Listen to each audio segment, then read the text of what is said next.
How's it going, everyone? Welcome to the channel. Today we're doing a quick review of the Nacon streaming microphone kit. This is the microphone right here, so all the audio coming through now is through this microphone. What you get in the box is a pop filter, tripod, your desktop stand. You get this windshield here. If you look at the screen here, it'll come up as Big Ben mic. Not much to it, just a generic microphone really. It'll come up as one channel and 24-bit. This is the EQ I'm using here as a filter on OBS. I just taper off some of the lows and some of the highs just to clean up the audio. Also using noise suppression, noise gate, and a compressor. So yeah, not much to say. The microphone is what it is. It's a cheap starter microphone.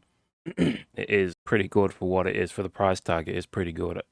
I would recommend it if you are starting out, if you're just starting out streaming and stuff like that.